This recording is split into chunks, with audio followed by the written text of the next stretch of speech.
Hey there, guys. I just wanted to talk about the resurgence of No Man's Sky versus Elite Dangerous versus Star Citizen. Now, I think people have always said you can't really compare No Man's Sky to Elite Dangerous, which is actually true. You really don't even want to compare it to the likes of, say, um, Star Citizen. I would say comparable.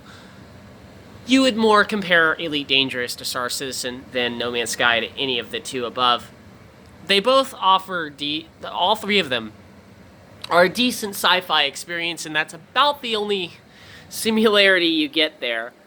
Um, I'm gonna put some light on the subject. Holy crap, guys! But basically, um, I've noticed a very big surge in Star Citizen fans because for some reason there's this stupid idea that both of these games are competitors in this goddamn uh, what would you say, gladiator duel to see who can come out on top. But let's just be honest, guys. For a long time, consoles and just the gaming industry as a whole, we stopped getting sci-fi content, and that sucked.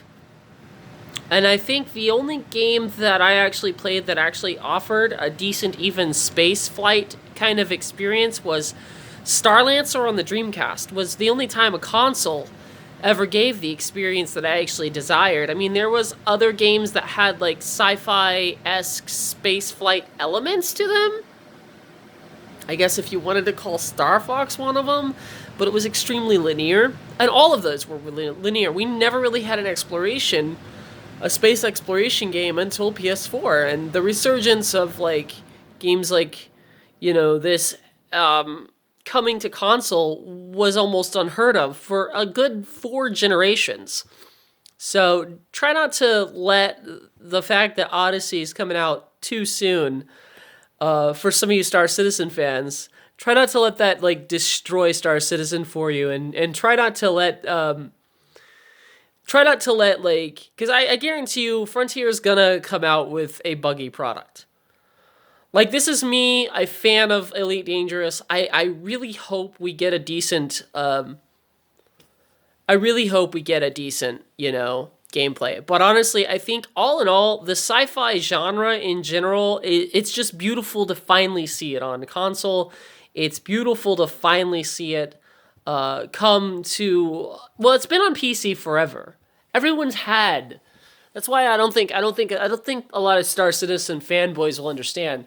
You guys are terrified for the wrong reasons. The reason people play Elite, and most of the people who play it on console, because it's the only console game that we have. It's the I mean, other than No Man's Sky and what Rebel Galaxy Outlaws, which hasn't even released on console yet. And in fact, from what I understand, it's unheard of. I don't think it's released on console yet. I've been waiting for it forever. But yeah, I mean, we didn't really get for a long time, guys. We didn't get any kind of sci-fi games.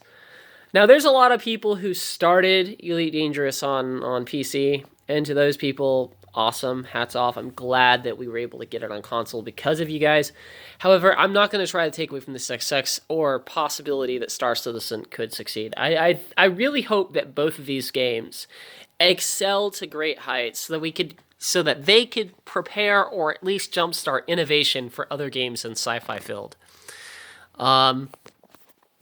But I think that a lot of these people on the Star Citizen side, because of PC Master Race and its highly competitive nature with console and its highly competitive nature in general, I don't know why PC players have got to make everything into some kind of galactic gladiatorial challenge, which I get. Competition's good. Competition breeds whatever, dude. Get your fucking Chad shit out of here.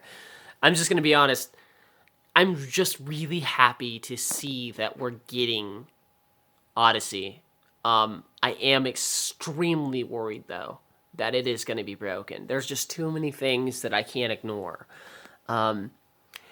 Frontier recently mentioned that during the demo for Odyssey, during the mission demo, the gameplay demo, they couldn't get back on the ship. And that's why on the radar screen, you see the ship leaving the two hollow dots on screen. I don't know if anyone noticed that. But yeah, he left them on the planet because they could not get back on the ship. So right then and there, and that was only a month to 2 months in, if that's not completed, then you can bet your ass there's going to be a buggy ass release for this game. It's going to be buggy. I love the way Star Citizen looks. If I had a PC, if I had like the money for a PC, I'd most likely play it. I just don't think I'm going to ever have the money for a PC because I've got too many other priorities I've got to put into it. You could buy a car or you could buy a PC. That's where I'm at in my life. So, but I like what I've seen. I love the fact that the Star Citizen game has actual commercials for their ships. That's freaking cool. And I liked the commercial for the Interplanetary Drake, I think it was. Because honestly, there's a lot of truth to it. In that one scene, he talks about how privatization of things, or at least giving the power to the people to create things, far exceeds the hands of the few. So he talks about the hands of the many and the hands of the few. And when you give the hands of many people the ability to create something, then the hands of the few just they get just demolished with innovation. Just like you don't get expansion unless you have a lot of people building. So I thought that was pretty cool.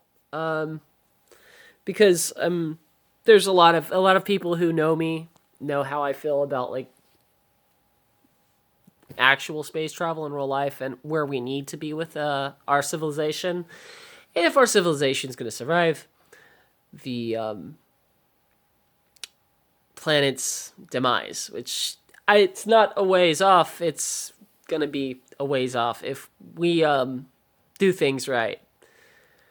But yeah, needless to say, personal philosophies aside, I think that whenever you have a great sci-fi, it does breed people to go into fields of science.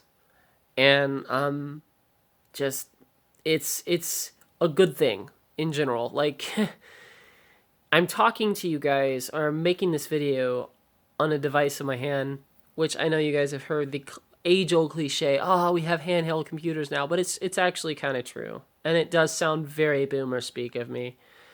But it's one of those things that we said, oh, that's never possible.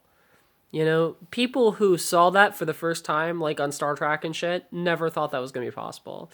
And now we have like holograms and all that shit. Like we're out there, you know? Okay, so like the imagination breeds innovation, and then innovation breeds, well,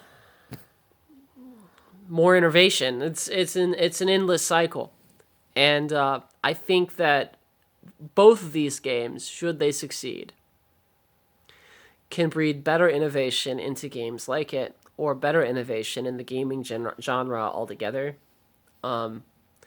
So all you Star Citizen fans that are like up in arms about, you know, this 10-day release thing, don't take it personal. You guys have been able to be on foot a lot longer. I'm just saying what we're all thinking. Okay? I don't think this is going to be the end-all be-all for Star Citizen. This is not a competition, guys. Just relax. That said, this is Onyxia 2013 Productions. Peace out. Good luck, guys. Good luck, everyone. I hope this release is good. Gotta hope this release is good, but I am skeptical.